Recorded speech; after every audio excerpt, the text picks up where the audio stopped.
பாக்கியலட்சுமி சீரியலை பிடித்திருந்தால் இந்த வீடியோவை மறக்காமல் லைக் செய்து கொள்ளவும். கோபி போடும் டிராமாவை இனியாவிடம் போட்டு உடைத்த பாக்கியா. ஈஸ்வரி கேட்கும் சத்தியமா, ஃபீல் பண்ணும் ஆகாஷ். வாங்க வீடியோவை முழுமையாக காண்கலாம். விஜய் டிவியில் ஒளிபரப்பாகின்ற பாக்கியலட்சுமி சீரியல் தான் இனியாவிற்கு நிச்சயதார்த்தம் நடக்கப் போவதை தடுக்க முடியவில்லை என்றார் பாக்கியா. செல்வியிடம் ஃபீல் பண்ணி பேசுகிறாராம். இன்னொரு பக்கம் ரெஸ்டாரண்ட்டுக்குள் புதிதாக பிரச்சனை வந்திருக்கிறது. அதை எப்படி சரி செய்வது என்று தெரியவில்லை என்றும் செல்வியிடம் சொல்லிய பொழுது செல்வி வீட்டிற்கு வந்து அமைதியாக இருக்கிறாராம். செல்வியை பார்த்து ஆகாஷ் என்ன ஆச்சு என்று கேட்க பொழுதுதான் எல்லாத்துக்கும் அவங்க பிரச்சனை தான் பெருசாக தெரிகிறது. பாக்கியா அக்கா மீதும் தவறு சொல்ல முடியாது என்றும் அவர்களுக்கு சுற்றி பிரச்சனை இருப்பதால் நம்மளை பெரிதாக தெரியவில்லை என்றும் எல்லோருக்கும் மனசிலும் நாம் ஒரு எட்டாத தூரத்தில் இருக்கிறோம் என்றும் நினைப்பிருக்கிறது என்றும் கூறுகிறாராம். இதை மாற்ற வேண்டுமென்றால் நீ படித்து எல்லோரையும் தலை நிமிர்க்க பார்க்க வைக்க வேண்டும் என்று எனது ஆசை என்றும் கூறுகிறாராம். நீ படித்து கலெக்டர் ஆவதற்கு பிறகுதான் நம்முடைய குடும்ப நிலை நிமிர்ந்து நிற்கும் என்றும் அதுவரை எதை பற்றியும் யோசிக்காமல் நீ படிக்க வேண்டும் என்று ஆகாஷிடம் செல்வி கூறுகிறாராம்.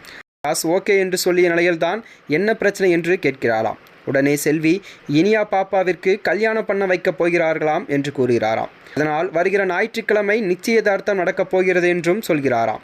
இதை கேட்டதும் ஆகாஷ் அழுது ரொம்பவே ஃபீல் பண்ண ஆரம்பித்து விட்டாராம். இன்னொரு பக்கம்தான் இனியா ஆகாஷை மறக்க முடியாமல் கல்யாணம் பண்ண முடியாமலும் பாக்கியாவிடம் ஃபீல் பண்ணி பேசுகிறாராம்.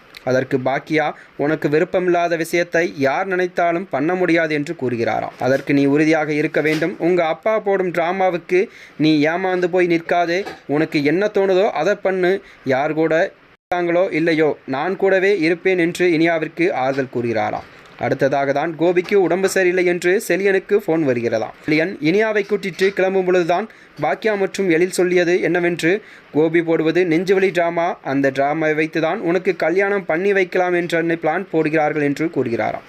அதனால் நீ யோசித்து முடிவெடு என்று இனியாவிற்கு சொல்கிறார் பாக்கியலட்சுமி. அதே மாதிரி தான் ஆஸ்பத்திரிக்கு வந்த இனியாவிடம் கோபி கல்யாணத்துக்கு சம்மதம் சொல்லு என்று சத்தியம் வாங்குகிறாராம். ஆனால் கடைசியில் இனியா ஆகாஷுக்குத்தான் கல்யாணம் நடக்கப் போகிறது என்று மக்கள் மத்தியில் பேசப்பட்டு வருகிறதாம்.